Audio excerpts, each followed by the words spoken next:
What's good, YouTube? It's CHIMERA Squid back in another Squidio. Today I want to talk about the results of YCS Brazil a little more and also look at the top decks that'll be viable for the next events that are coming up this weekend. You know, generally a large event like a YCS is basically the event that everyone molds their next deck off of. They're looking at the results. They highly care about these results in particular because it's a premier event, right? Like we have a bunch of regionals, but a lot of times regionals are still kind of depends on the local metagame. It can be a little influenced by cabin fever sometimes, whereas larger events like YCS, this is where the best players roll up and the best players happen to play the best decks, right? So after what happened over the past weekend, I think we can take a look at the top decks that will be good for the YCS Vancouver that's coming up this weekend, which I'll be going to, as well as the regionals or any other events that will be happening. And at the top of the best decks, I actually think is surprisingly, of course, Unchained.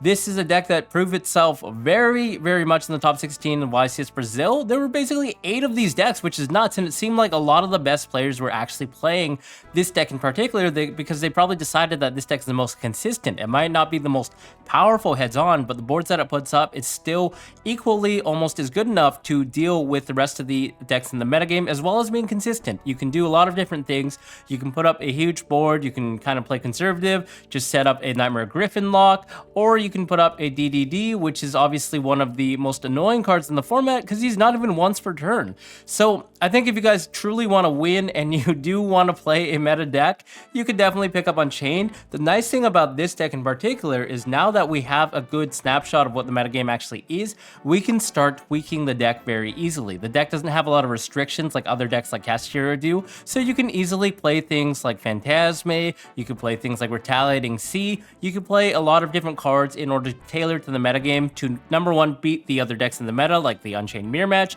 but also to beat the other decks that will be counter-siding against you, right? Like a lot of people now know that Unchained is on the map, and we will be siding cards, especially hate tailored towards Unchained. I've seen people put in cards like Skullmeister just to counter the effects of the trap cards in the graveyard to allow you to special summon from the deck. I see people playing DD Crow as well, which can also hit cards like Shyama. So there are actually a lot of different cards that people are now starting to play and starting to realize because, you know, hey, Unchained is surprisingly now the most represented deck. It's more than double the second best deck, which was KASHTIRA at 3 copies of the deck in the top 16. So obviously we're dealing with an issue here, right? Like this deck is obviously very, very good. It seems like everyone will probably be main decking Nibiru going forward right now. It's just too powerful not to play, especially when it's good against a lot of the top decks, except for PURRELY. So this is just another card that the Unchained players will have to adapt to, whether it's making a more conservative board or just getting your resources online and also trying to hold back and add as many cards as you can back to your hand. So if they do have Nib, then we have to follow up. A lot like how KASHTIRA players kind of deal with Nib as well. So this is definitely the top deck, in my opinion, that you guys should be playing for an event because of how consistent it is and how good it is. Even though there's a huge target on its back, I don't feel like there are any cards that super punish this deck at the moment in time. So I think it's definitely a good choice. Moving on, obviously, no surprises here, but KASHTIRA.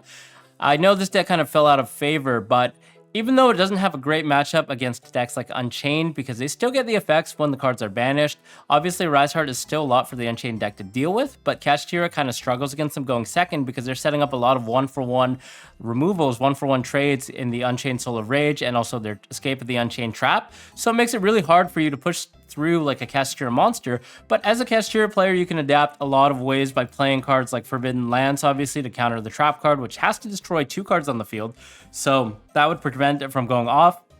You can also play cards like Enemy Controller, which can be used in response to something like an Unchained Soul of Rage, and this is really, really nice because whenever they have the actual DDD King Caesar on the board with the Rage, and you actually bait out the Rage, you can easily chain the enemy controller, tribute your monster to steal their Caesar, and from there, make something like a Zeus in main phase 2 after you go into battle, which is highly effective against the Unchained board because it doesn't destroy anything, it happens to send everything to the graveyard, right? So this is just really, really cool that it's definitely an option for KASHTIRA players to consider. There are a lot of things that we can kind of play around, we can wiggle around with. There are things like Change of Heart as well. As you saw in the feature match, this card is actually really, really good, especially against Unchained, being able to turn off one of their negations while also stealing their King Caesar or potentially a Nightmare Griffin if they happen to go that line. And while you have King Caesar on your side of the table, you can stop things like Nibiru as well because he's not a once per turn effect, right? So having control of him without his effects negated means that we are going to be able to take advantage of its effect and then make a Zeus, and then hopefully activate Birth and normal summon our KASHTIRA monsters. So I think KASHTIRA is quite a nice pick. A lot of people are not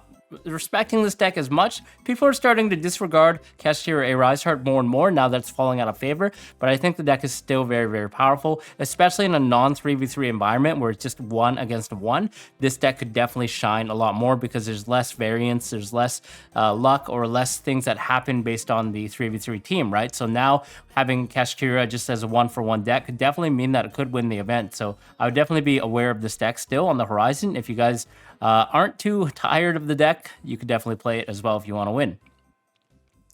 Next deck is obviously Purrely. This is no surprise, but Purrely players are now adapting to the dimensional barrier by playing cards like Crossout Designator, which I think is a really, really cool pivot.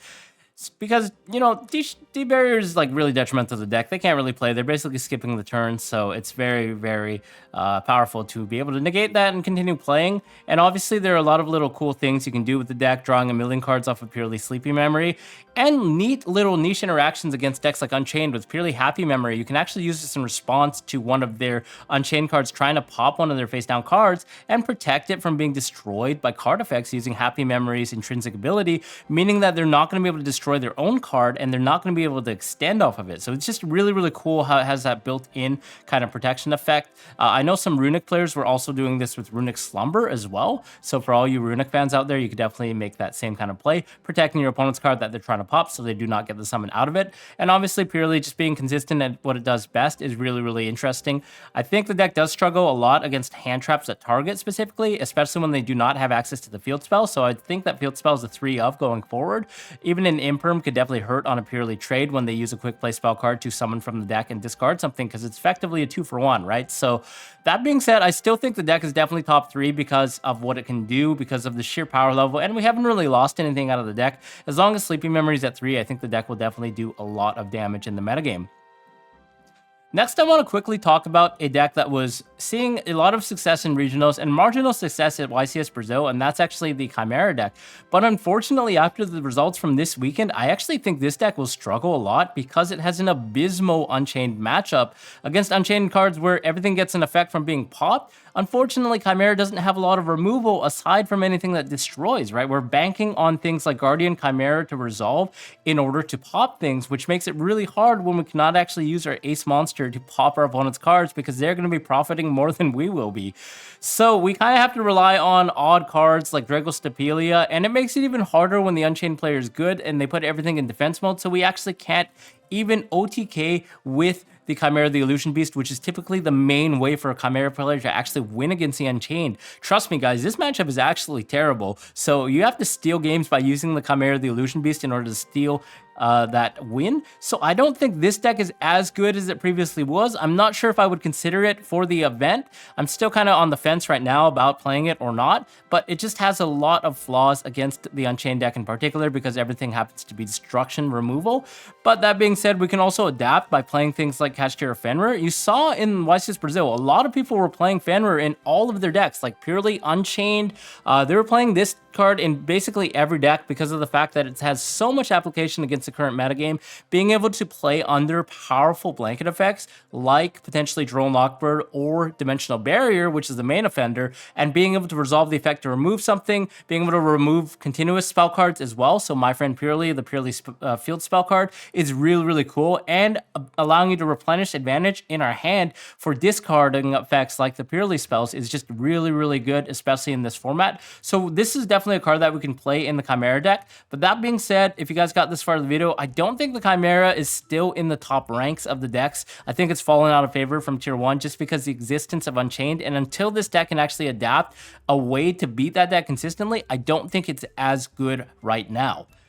One deck that I will say I think will move up in a little bit in terms of tier and power level is actually TEARLAMENTS. A lot of people have forgotten about this deck, but I think it has a decent Unchained matchup, at least on paper it seems, because we're playing a lot of cards like TEARLAMENTS Suliek and also the ease of access into things like Dragostapelia or Rukelos, which are decently good against Unchained. We're not necessarily destroying anything, but we do have ways to negate stuff. Like Rukelos obviously negating the effects that activate in the graveyard means they're not going to be destroyed, so they're not going to get the effects.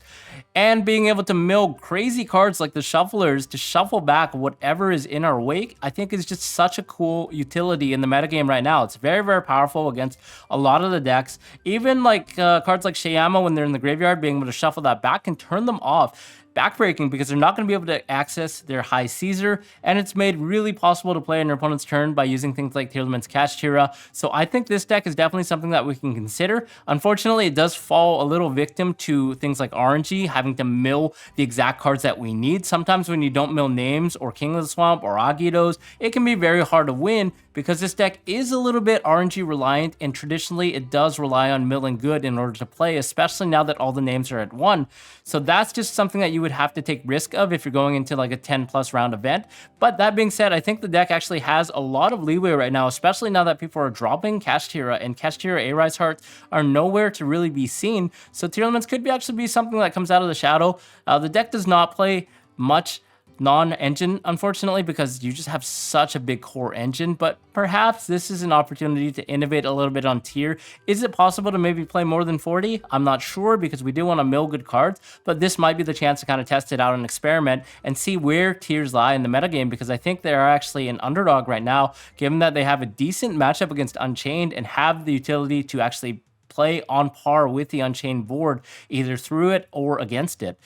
So that's about all I had for the video. If you guys have any thoughts or tips or decks that we missed that you actually think would be really, really good, definitely let us know in the comments below, because I'm curious to hear your thoughts on what the best absolute top 3 or 4 decks are right now in the format. Are we right in this video? Are we not? Let us know in the comments below, and we'll see you in the next video. Bye-bye.